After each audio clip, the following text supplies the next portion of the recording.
All right, and we're live. Welcome, Highfalutin Ski Bum Podcast, episode number 187. It is your pals, Mario and Brian. So thank you, everybody, so much for listening. Please check us out, skibumpodcast.com. All of our info is there. We have a groovy shop. By the time this comes out on Thursday, there may be some cool new stuff in there because I have a giant box next to me with said cool stuff. I didn't have time to get it up yet, but it will be up by Thursday. Also, we are going to be at the Boston Ski and Snow Expo starting on Thursday. We'll be there Thursday through Sunday, and we are super excited. So please follow us on the socials, Twitter, Facebook, Instagram, at Ski Bum Podcast. We're going to be posting out where we are, what we're doing. Hopefully we can meet up with a lot of you folks and have a drink, have a chat, take some pictures, do whatever, because we're just in such a good mood. And now with YouTube, we have the sections split up. So if you just want to look at, 3 or 4 Operate Todays, you can do that. So it's kind of nice. It's all compartmentalized. Chunked up just for your making it so easy for you to enjoy. That's right. There's no excuse now. Yes. So before we get started, we want to give a big shout out to our sponsor, Quickie Wax, quickywax.com, QUICKIEWAX.com. They are a Colorado-based ski bum independent company. We are very grateful to have them on board. They are good folks. They have 4 different kinds of wax: warm, all weather, cold, and cleaner. Get on there, get yourself some wax, get yourself ready for the season. And thank you so much to Quickie Wax for sponsoring us. Yeah, thanks, guys. Let's go to ski news. So this week we're going to this is going to be a quick podcast. We're going to push through. We don't have any additional Après ski news or Après Today news. We don't have any gondola news. We're going right into the ski news. So Brian, what's up? What's up first? We got Big a good stuff. one first. Big things are happening. And now I don't want to say it is because of us. I say it is because of us. But I think if you listen to last episode, we talked about the boycott backcountry, the hashtag, the Facebook group, everything that's been going on with that. We were reposting stories. We kind of ripped into backcountry.com and their ridiculous lawsuit. And now my girlfriend just bought like a $350 jacket from them last week. Return it. I'm like, wow. Now maybe we won't return it. I don't know. We got to see. It looks pretty dope on her, though. So right after the podcast came out, the backcountry was going through a PR nightmare. They had to flip the script on this whole thing. So they actually fired the attorneys, and they're partnering with a company that was targeted in the trademark lawsuits as the CEO vows to make amends. Wow, that's good. Yeah. It says the company isn't withdrawing the 50-plus requests that the U.S. Patent and Trademark Office cancel the trademarks of other companies. Backcountry.com CEO Jonathan Nielsen said in an interview with this Colorado Sun. So they're dropping the lawsuits that are targeting small business owners with the word backcountry in it because there's been so much backlash in the ski, the hunting, the hiking, the biking, all the communities that use the word backcountry just as part of their vernacular. But it's like a common vernacular now. That's ridiculous, Yeah. I mean, so this was a mass. I don't really understand because I've talked this with Andrea before. She's like, who decided this was a good idea? Did they hire this law firm first? Did someone have an idea within backcountry to do this? Like, why did they even think this would be a good thing?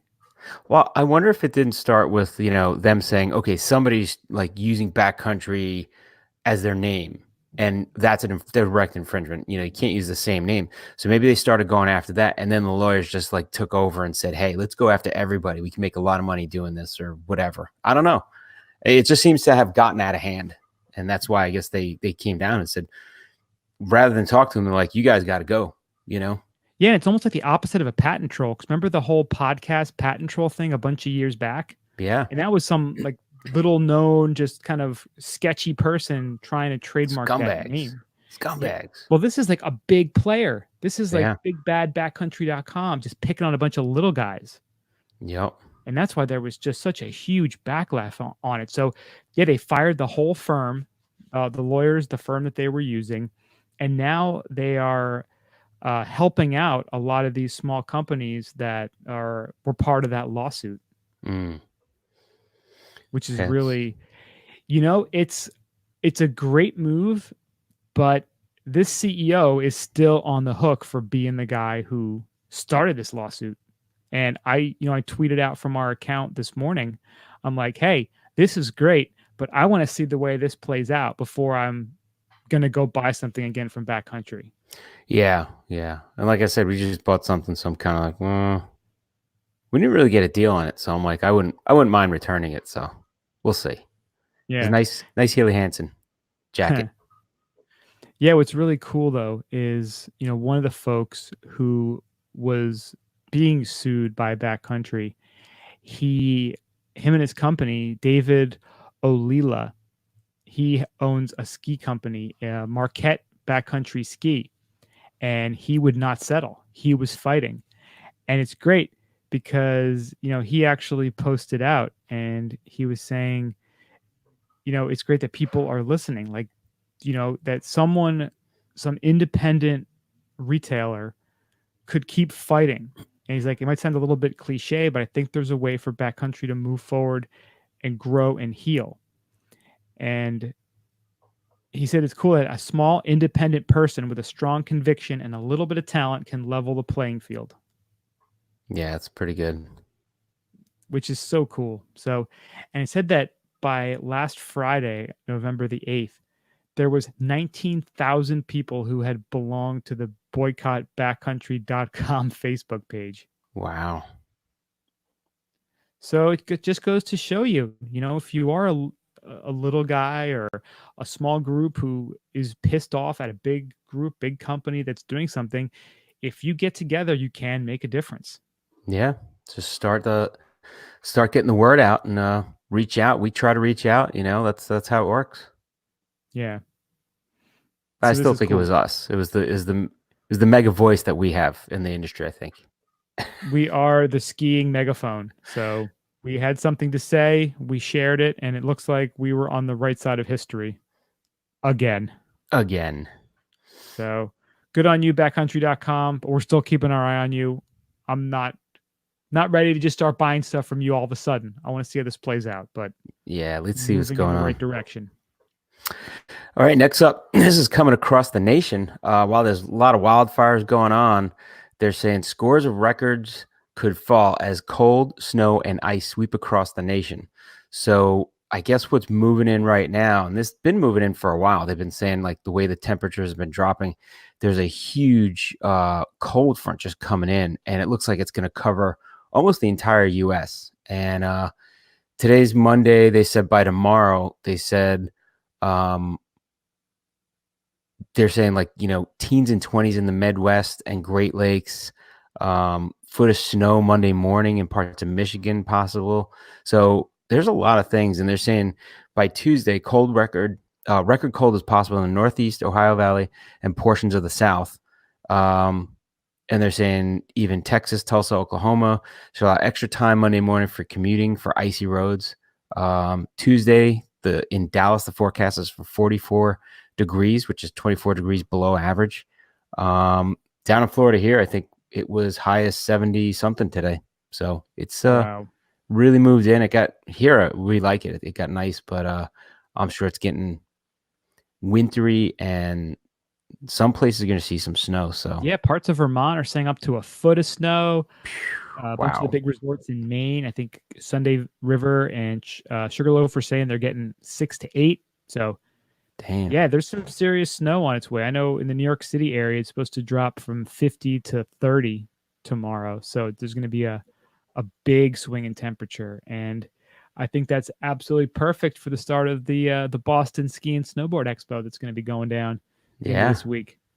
Now, it's funny. They also have a video that I didn't watch because it's probably clickbait, but they have a video of climate change, how a warmer Earth could mean more snow. So they're saying climate change is making winters colder despite rising temperatures and hotter summers. And they explain why.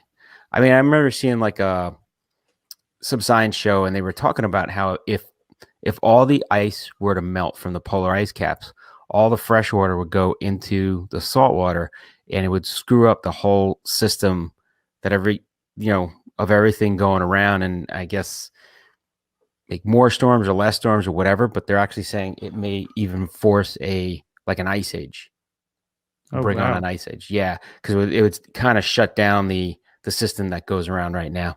I don't know. I got to look into this and see. That's something we should do as a end of ski season, kind of into the summer discussion. Because there's a few things I think we should, really do a little more research on. Like, I want to research about food and health for next spring and summer, and actually have like real evidence, so I can actually figure out what I'm supposed to be eating, how I'm supposed to be exercising, and maybe look into climate change too. Like, that would be a good like deep dive for us to do Deep dive. when there's I not think like big ski news or. I think we got to plan a retreat for the summer to get fit, That's not a bad idea either. or just before the ski season starts, do like a meditation and workout like camp or something like that. It'd be great. Oh, that's a good idea. I like that. That's the Yeah. big thing now, is the whole meditation things, or yoga. Like, you go away and just do yoga and stuff. Yeah. Eat right, hang out, be with your thoughts. Be one with the universe. Exactly. I like that. Tap into your ski chi. Ski chi. Yes. Instead of your chi, your ski. Your ski. That's right. Your ski. So here's a cool story that was from Vermont Sports. Skiing at the bottom of the world. Legendary extreme skier and Sugarbush ambassador John Egan skis one of the last 2 continents on his bucket list. Nice. Crazy enough, I actually spoke to John back at the Icon Pass event back in October. And, it's one of those things like I knew of him, but I didn't really know that I was talking to him, because my buddy Rich is like, oh, this is John. I'm like, hey. And I'm talking to him, and I'm like, oh my God, like, this is John Egan. Like, you just, This is a legend. sometimes you have a couple of old fashions and you're not exactly sure what's going on, allegedly, right. perhaps. Talking to Johnny Mosley about doing backflips and, things get away from you. That's just the kind of things, the kind of events we go to and the things that happen. What are you going to do? So this article came out, and this is an interview with John, and it's really cool because I was talking to him about this story. He was kind of giving me the lowdown. He's like, oh yeah, we were down in Alaska, or not Alaska, in Antarctica. And he was saying the boats were just going, like, when they left, it was like straight up and down, just getting off of Antarctica. And he was saying that, there was a crew behind them that was supposed to leave a few hours later. They missed their window and they were stuck there for 2 extra weeks. Ooh, which 2 is weeks. absolutely crazy. Yeah. Hmm.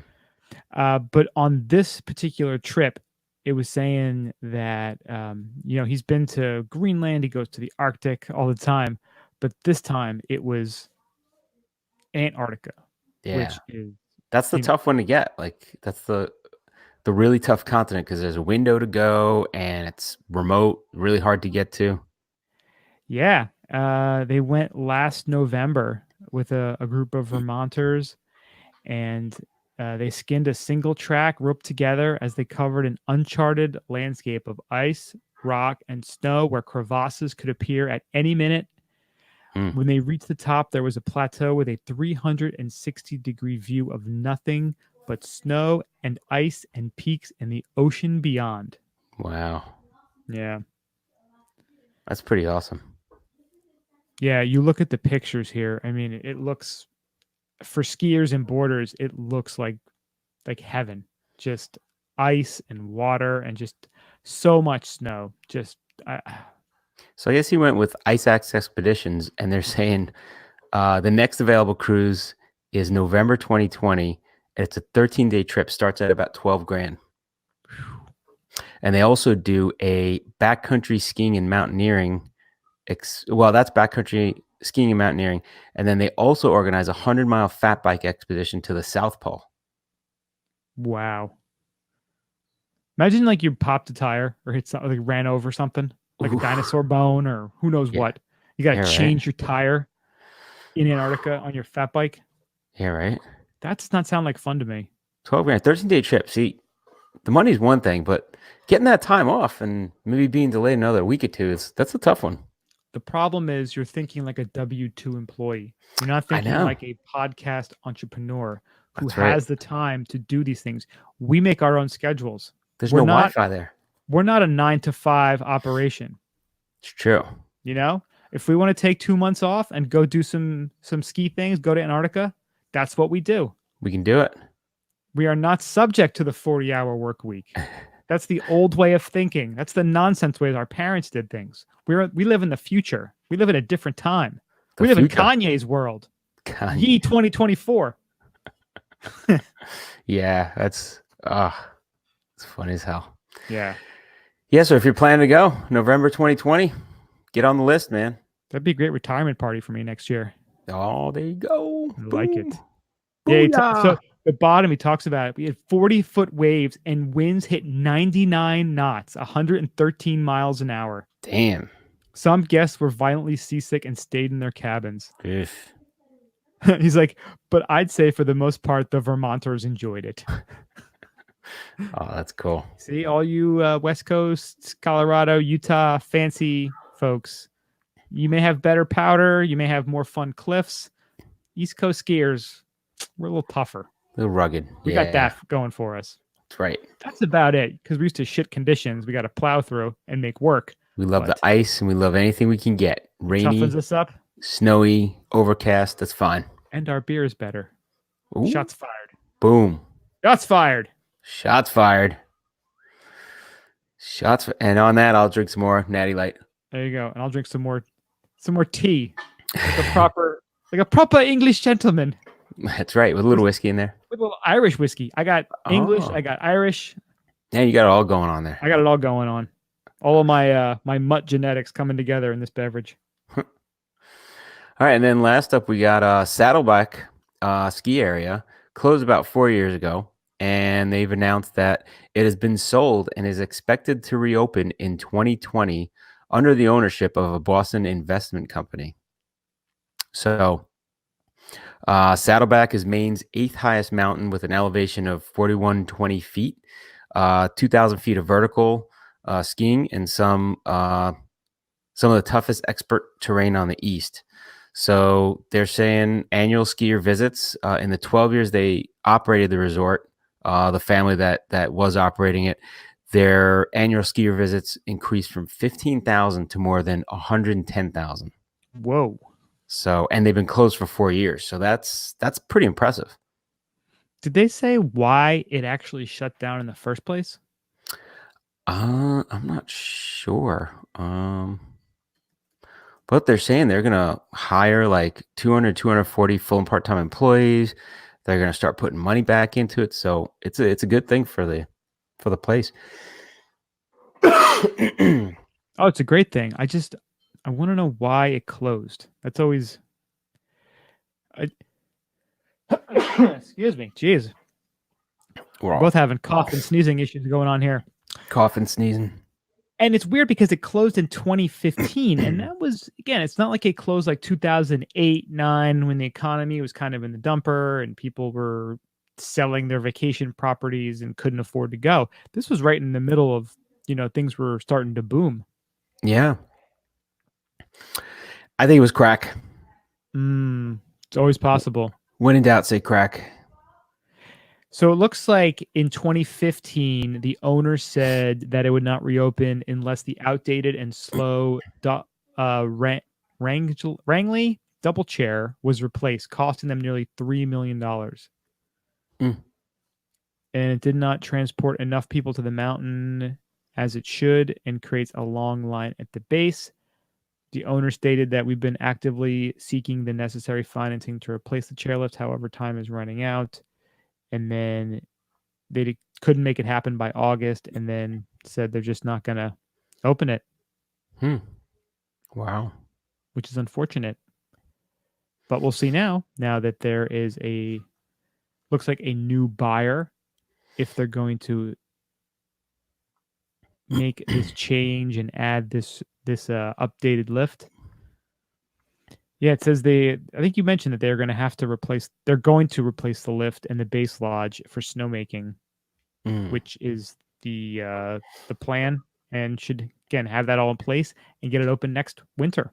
So I got to say, with the profitability of ski resorts now and the conglomeration and buying up of some of the larger resorts to become mega moguls of ski resorts, it's not a bad idea to pump this thing up and then say, hey, we're selling it to one of the big ones, Vail or Altera, one of them. yeah, if they want it, that's the big thing, is that can you make it attractive enough to them at the right price to have them include it? Right. Or will it be profitable enough just to say, hey, we're going to invest and keep it running that way? Yeah. I wonder how much the real estate in the area shot up on this news. Mm. The thing I always think about is You how get do the you- immediate like speculators that roll right in. So before it actually shoots up, you'll yeah, get it's like when speculators in. Amazon was looking to put their HQ2 somewhere, that the Yeah. real estate shot up at all the different areas like DC and Boston and Newark and what was out in Queens, Long Island City, and like, Long Island City, yeah. all those areas just started to get, people started speculating on it. And the places that it didn't work out was unfortunate as people were stuck with it. But if you hit the right spot and Well, that's the fault of your elected officials, and that's what you get. this is very true. So this is great to see. The more resorts that are open, the better. So hopefully Saddleback will be back up and running next year. Very awesome to hear.